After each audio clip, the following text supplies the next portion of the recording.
welcome to Spotlights. It's the podcast for the Yale Forum on Religion and Ecology. And as usual, I'm your host, Sam Mickey. And this episode's coming out on June 20th, 2022. And that means that yesterday was Father's Day in the United States, and that the summer solstice is tomorrow. And so that made me wonder about the connection between Father's Day and the solstice, and then made me just think more deeply about Father's Day. And I figured I'd share some of my reflections for you, both about like what Father's Day is, just definitionally, and then I'll share a more personal reflection. But I don't know. The first thing I was thinking is, what's the connection between the sun? Did somebody choose Father's Day as the third Sunday in June because it's proximity to the solstice? And I thought, the sun, especially maybe the sun is a father, because in some contexts, some mythological contexts, the sun might be a kind of father god.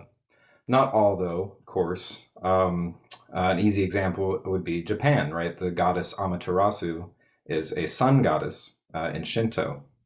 Just kind of wondering. And then it turns out, no, it has no connection. There's no reason that Father's Day is so close to the solstice. Totally arbitrary that it ended up that way.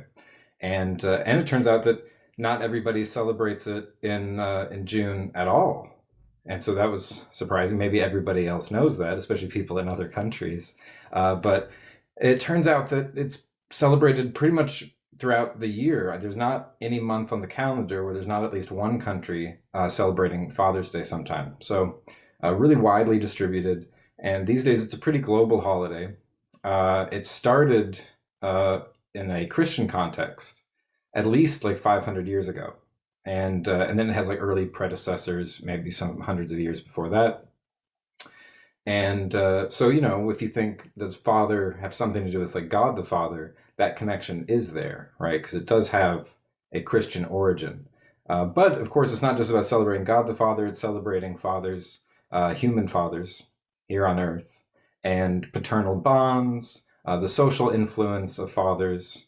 So it has a wide variety of implications, but it does have that religious origin, which I found interesting. In the United States, it really wasn't a religious context for its founding. It was founded by a woman, Sonora Smart Dodd, and she was basing it on her dad. Mother's Day had been founded a few years prior to this, so it was founded by her in 1910. Around 1907 is when Mother's Day started in the United States.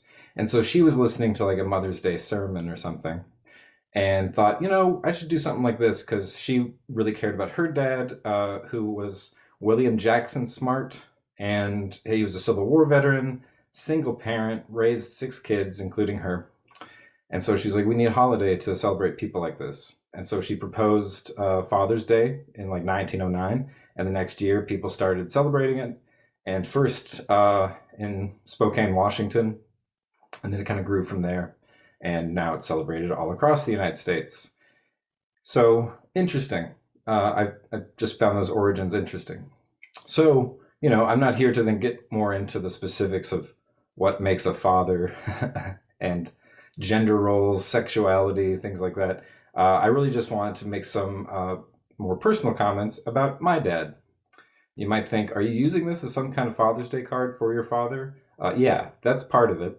But it's also the case that one of the frequent things I hear on this podcast is people often want me to share a little bit more about myself, my perspective. And of course, it's called Spotlights because we put a spotlight on other people in the field. So generally, I don't talk about myself too much. But I figured this would be a good context for it, especially because one of the questions I like to ask people is, how did you get into the field of religion and ecology? And for me, my dad is a big part of that. So if I was asking myself that question, how did I get into this work? A lot of people and places and experiences have been part of it, and I'll maybe share some of those another time. But today I'll just share a little bit about how my dad has influenced me. Because really, I was kind of like raised to be like a philosopher or theologian, not like intentionally, but it was just so deeply ingrained in me from a very early age. Like, what's a good example of this? Bedtime stories, right? My parents would have like bedtime stories and such. And sometimes, when it was my dad's turn to give some bedtime stories, he'd sneak in like philosophy stuff every now and again. Not all the time. It wasn't like all philosophy. That sounds terrible. But sometimes he would. And it would be things that, when you're like 5 years old, you're just like, what are you talking about? Because it's weird. So I remember, for instance, St. Anselm's Ontological Proof for the Existence of God.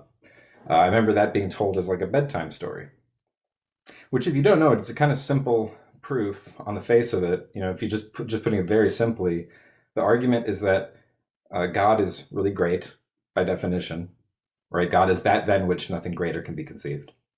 And then you go, okay, God is great. I'm with that. And you go, well, here's a question. Is it greater to exist or not exist? And you're like, oh, surely it's better to be than not be. Like, well, if God is by definition the greatest and great stuff exists, boom, God exists. And so it felt like a kind of magic trick. It still is, instead of pulling like a rabbit out of a hat, like pulling God out of a hat, or the quarter behind the ear kind of thing. So it's God behind your ear, and I was just like, wow, that's weird.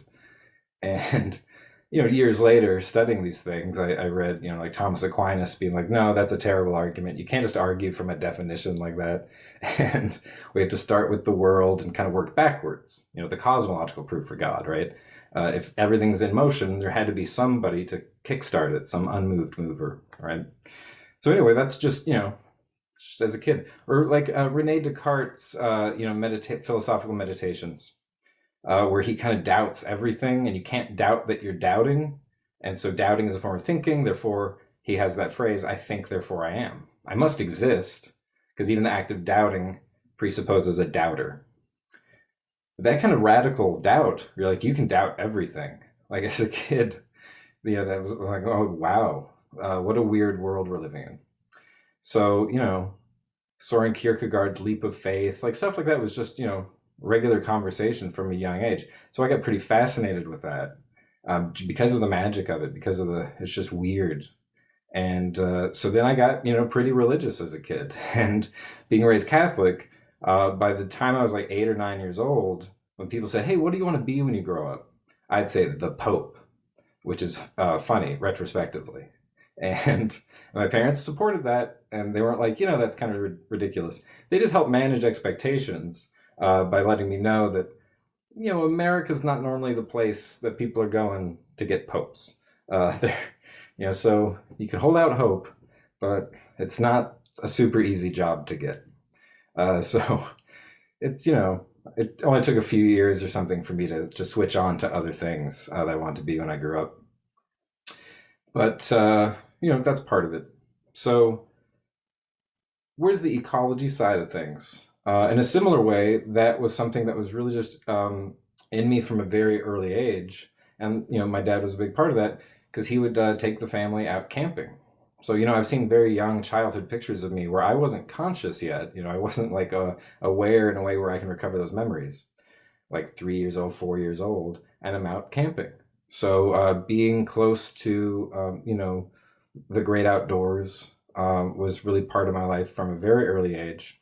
And then, as I got a little older and could handle things more, then things like fishing and hunting as well. And, I'll have to talk another time about like what responsible gun ownership looks like and gun safety. But that was one of the things there was a lot of respect and responsibility with all that kind of process. So, these days I don't fish or hunt so much, but I appreciate people who keep those kind of traditions alive in a way that really honors the subsistence practices that they're rooted in. And so acknowledging especially indigenous communities. And that was something, again, that was kind of appreciated. If we were, camping somewhere, we would, consult folks about, what were the indigenous communities here and that kind of stuff. So camping, fishing, hiking, hunting, nature was just part of my life. And it was always understood to be, recreation in the sense of recreation, right? You're really finding yourself out there. And so it had a spiritual sensibility, even though we weren't like talking about how religious it is to go camping or anything. But it had that sense of awe, wonder, respect, reverence, so we weren't just out there. My parents did a good job of directing my attention as well as my sisters. toward kind of the wondrous experiences we were having. Again, without making a big deal of it, but it was just there. So I don't know, as it kept aging, like getting into my teens and 20s and stuff like that, then I started to really get interested in more world's religions. I kind of leave Catholicism a little bit. Although, can you really even leave Catholicism? It's a complicated question. Like, once you're baptized, it's kind of, But I did want to explore other things. Buddhism, Hinduism, indigenous traditions. I found all this stuff really interesting and wanted to learn about it and even practice, participate. And it was really supported. It was one of those things. And my dad's trying to raise a good Catholic kid, and I'm like, hey, I'm going to go check out these other traditions. But he's always supportive of that. Retrospectively, you read somebody like Thomas Aquinas, he's reading Aristotle, a pagan, right?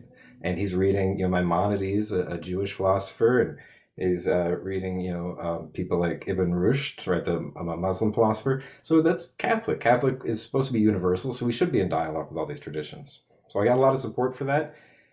And then it was kind of natural that once I got into higher ed, I would study on philosophy and religious kind of stuff, and really got hooked. And then just happened to get an undergraduate degree at the University of North Texas, where they specialize in environmental ethics. And so then the rest is kind of history. I started to piece together philosophy and nature and religion and nature. And then it wasn't too long after that until I started working with the Forum on Religion and Ecology and all the wonderful people there. And now I'm teaching at a Jesuit university, or the University of San Francisco, which is in a city named after St. Francis of Assisi, the patron saint of ecology. So religion and ecology still very much present in my life in a way that it was even when I was a little kid, where it's just fun and interesting to me. I know there's also like a terrible environmental crisis, and people want to like mobilize religious resources to address that crisis, and that's all great. But at the same time, I'm just amazed by things and continue to just enjoy learning about the deep spiritual meaning of the world we live in, and the specific details and contours of its life, its land, its air, and its water. So I'll leave it there, and don't worry if you don't like these personal touches. I don't do them much, and we'll be back next week with some other folks to talk to. And in the meantime, I hope you take care and be well.